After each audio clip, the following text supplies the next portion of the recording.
When Marcus Reed bought an abandoned garage outside Detroit for only $2,000, everyone thought he had lost his mind. The roof leaked, windows were broken, and weeds covered the parking lot. But Marcus, a single father, saw something nobody else noticed. Beneath the dust, the building had potential. Marcus had spent years repairing cars at other people's shops while raising his 9-year-old daughter, Emma. After his wife died, he learned to balance school pickups, grocery bills, and long shifts. He dreamed of owning his own garage, but every commercial property seemed impossibly expensive until this neglected building appeared. The previous owner wanted the property gone quickly because nobody wanted the responsibility. Marcus used nearly all his savings for the purchase, leaving barely enough money for groceries. Emma worried when she saw the building. Marcus smiled and told her, "We're not buying a garage, we're building our future together." The first week was brutal. Marcus removed piles of trash, repaired electrical wiring, replaced shattered windows, and cleared weeds from the entrance. Emma helped by sweeping the office and cleaning shelves. They discovered old photographs of classic cars and mechanics who had worked there decades earlier. Marcus saved them carefully. Money became Marcus's biggest problem. He couldn't afford new equipment, so he searched auctions, online listings, and closing shops for used tools. He bought a battered lift, an ancient tire machine, and a diagnostic scanner that looked older than Emma. Every purchase was planned, because one mistake could destroy everything. Then Marcus found a forgotten 1978 Chevrolet Camaro sitting behind the garage. Its paint was faded, tires were flat, and the engine had not run for years. The owner wanted almost nothing for it. Marcus bought it cheaply, believing restoration could become the garage's first serious project and attract customers. For 3 months, Marcus worked after midnight whenever Emma was asleep. He rebuilt the engine, repaired the electrical system, replaced worn suspension components, and restored the interior.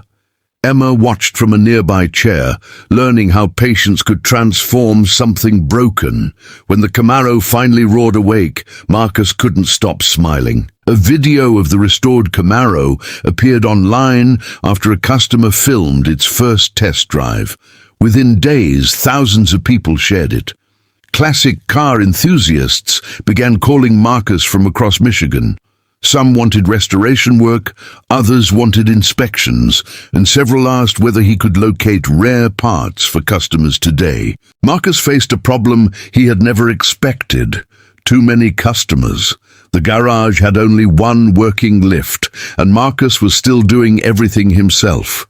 He worked longer hours until Emma noticed him falling asleep at the kitchen table. She reminded him that building a business shouldn't mean losing family.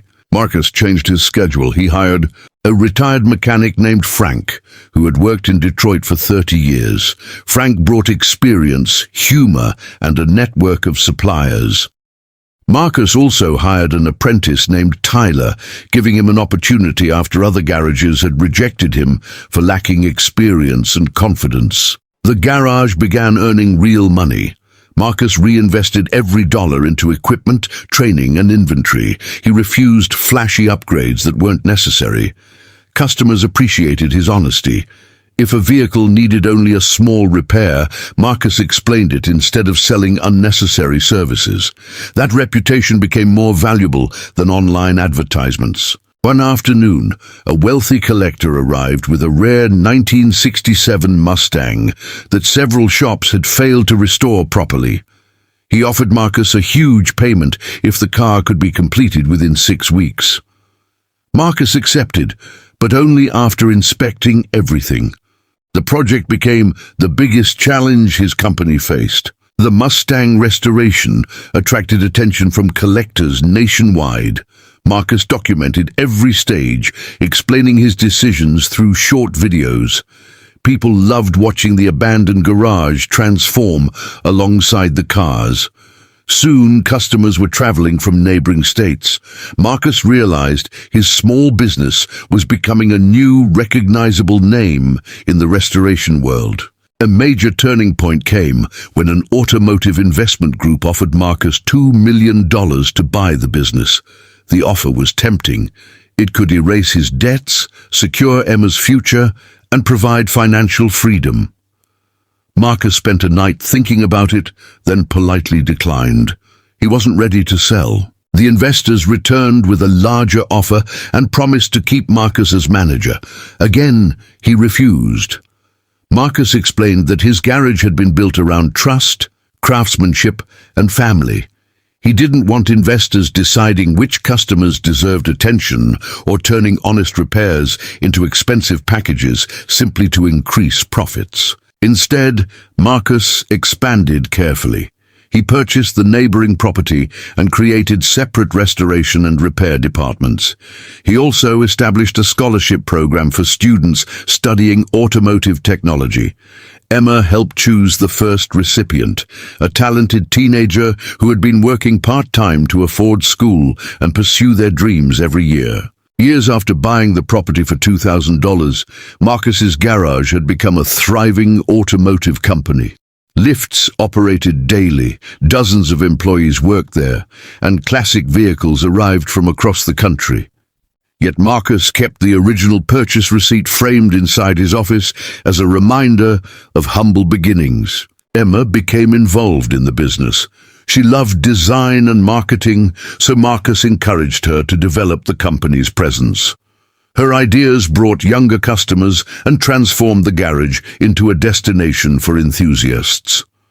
Marcus was proud, not because she joined his company, but because she chose her own path. One evening, Marcus stood outside the garage watching employees finish their work.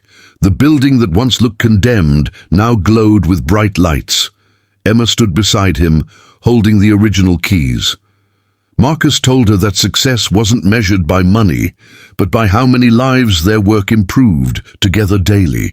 The garage became known throughout the region as Reed Motor Works. Marcus never forgot the people who helped him begin: Frank, Tyler, his customers, and Emma. His $2,000 purchase had grown into a car empire, but the best thing he built wasn't a company. It was a future for Emma.